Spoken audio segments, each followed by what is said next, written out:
Mon pote, bravo. Chouette, me voilà, carré et pique. Les anciens comparaient à l'or tout ce qui leur semblait sans défaut et excellemment beau.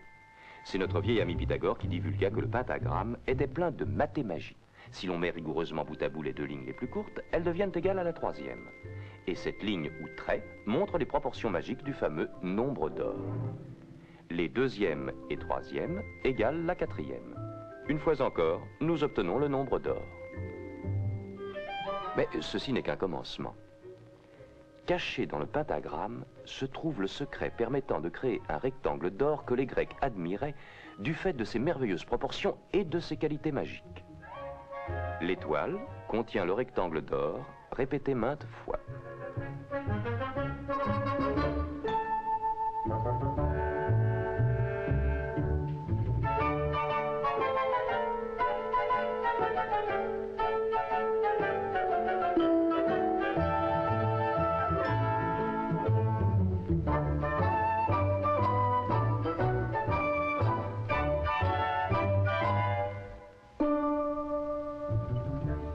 C'est une figure uniforme remarquable qui peut mathématiquement se reproduire à l'infini.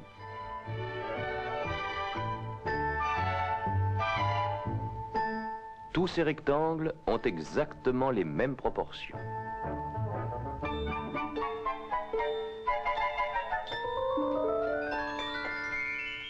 Cette figure contient également un hélicoïde magique qui répète à l'infini les proportions du nombre d'or. Pour les Grecs, le rectangle d'or représentait une loi mathématique de beauté. Nous le trouvons dans leur architecture classique. Par exemple, le Parthénon, le plus fameux édifice de la Grèce antique, contient plusieurs rectangles d'or.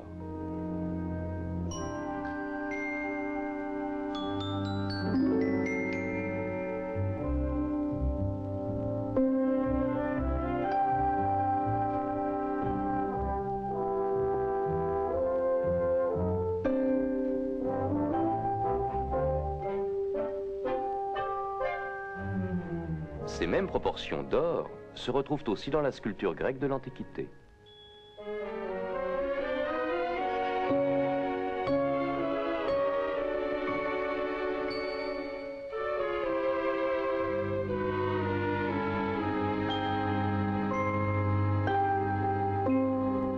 Au cours des siècles qui suivirent, le rectangle d'or fut le constant idéal de beauté proposé à toutes les formes d'architecture du monde occidental.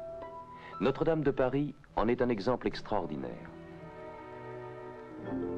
Ce n'était pas non plus un secret pour les peintres de la Renaissance.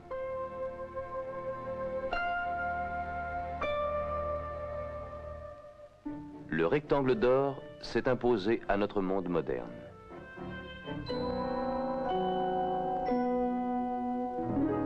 Les peintres modernes ont redécouvert la merveille de ses proportions.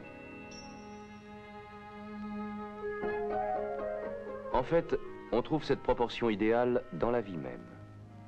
Oh, maman. Ça, à moi. À moi, ça, à moi. Enfin. Allons, Donald. À moi. Non. Point, proportion. Pas tout à fait, non. Ah, non, je crains que non. Ah, on ne peut pas être tous mathématiquement parfaits. Pourquoi pas?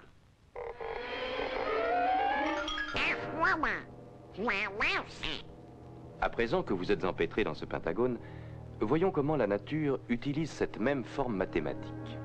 Le pétunia, le jasmin étoilé,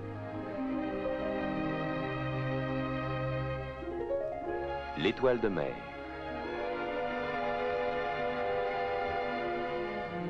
quant à cette fleur, elle est tellement parfaite qu'on la croirait artificielle.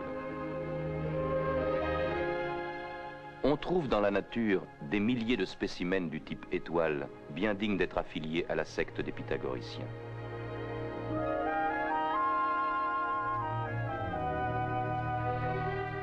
Dans ses œuvres, la nature suit résolument une logique toute mathématique, et le nombre des exemples qu'elle en donne est illimité.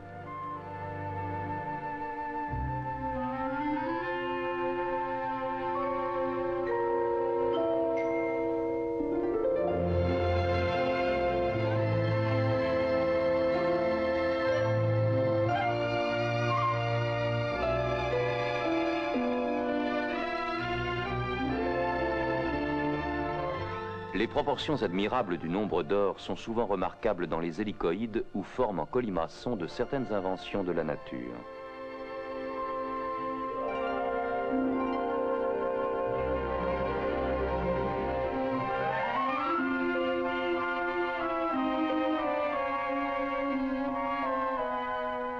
La profusion des conformations du type mathématique nous amène à méditer profondément l'énoncé de Pythagore.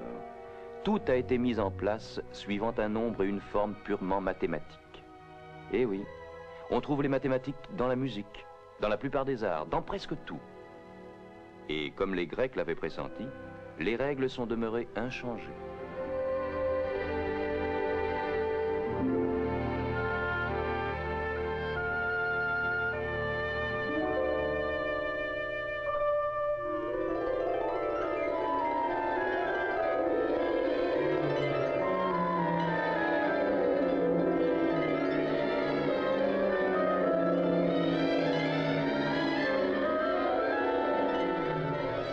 Alors, Donald, votre escapade géométrique vous a-t-elle satisfait?